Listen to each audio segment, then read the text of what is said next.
नमस्कार मंडळी, गरुडजीप कथा कविता विश्वामध्ये तुम्हा सर्वांचं खूप खूप मनापासून स्वागत आहे। आजच्या कथेचे नाव यश। एक दिवस द्रोणांनी सर्व राजपुत्रांची परीक्षा घ्यायचे ठरवले होते। द्रोणांनी सर्वांनाच युद्धशास्त्र व धार्मिक शिक्षण दिले होते। दुर्योधन व दुःशासनाला वाटत होते द्रोण विनाकारण अर्जुनला खूप महत्त्व देतात। एकदा द्रोण सर्वांनाच वनात घेऊन आले। त्यांनी एका उंच झाडावर बसलेल्या पक्षाला पाहिले। ते म्हणाले, त्या पक्षाचा डोळा बाणाने छेदायचा आहे। प्रथम युधिष्ठिर पुढे आला। द्रोणांनी विचारले, तुला काय दिसते? तो म्हणाला, मला झाडाच्या फांद्या दिसत आहेत। गुरु द्रोणांनी तोच प्रश्न इतर सर्वांना विचारला, तर कोणी सांगितलं, मला झाड दिसत आहे, मला पक्षी दिसत आहे। प्रत्येकाने वेगवेगळी उत्तरे सांगितली। शेवटी गुरु द्रोणाचार्यांनी अर्जुना प्रश्न विचारला, अर्जुना, तुला समोर काय दिसत आहे? अर्जुन म्हणाला, गुरुदेव, मला फक्त त्या पक्षाचा डोळा दिसतो आहे।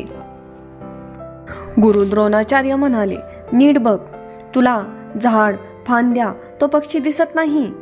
अर्जुन, नाही गुरुदेव, मला फक्त त्या पक्षाचा डोळा दिसत आहे। गुरु द्रोणांना आनंद वाटला। त्यांची आज्ञा मिळताच अर्जुनाने अचूक बाण सोडला आणि पक्षाचा डोळा छेदला। गुरु द्रोणाचार्यांना अर्जुनावर खात्री होतीच, तो अचूक नेम धरणार। गुरु द्रोण म्हणाले, पाहिलं, आपण सर्वजण एकाग्र होत नव्हतो, पण अर्जुनाची एकाग्रता पहा। यामुळेच अर्जुन धनुर्विद्येमध्ये प्रवीण झाला आहे। अर्जुनाकडे बघून गुरु द्रोणाचार्यांना त्याचा अभिमान वाटत होता। या गोष्टीतून आपण काय शिकायचं आहे, तर तुमचं लक्ष ध्येयावरच केंद्रित झाल्याशिवाय तुम्हाला तुमचं ध्येय कधीच गाठता येणार नाही। परंतु त्यासाठी ही कला शिकणे गरजेचं आहे, तेव्हाच तुम्ही तुमच्या जीवनात यश मिळवू शकताल। तुम्हाला जगाकडे लक्ष देण्यापेक्षा स्वतःकडे लक्ष देणे गरजेचं आहे।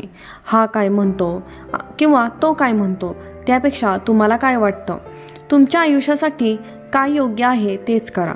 कारण लोक तुम्ही किती जोरात बसता किंवा किती स्वतःला त्रास करून घेता हे बघत नाही, तर तुम्ही काय करता, तुम्ही कमावता किती व जीवनात तुम्ही किती यशस्वी आहात हेच लोक बघतात।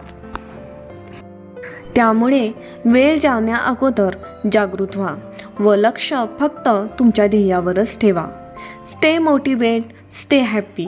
कृपया कथा आवडल्यास लाईक करा, शेअर करा, सबस्क्राईब करा आणि अशाच नवनवीन प्रेरणादायी कथेबरोबर पुन्हा भेटत राहीन। Keep support, keep watching. धन्यवाद। जय हिंद, जय महाराष्ट्र।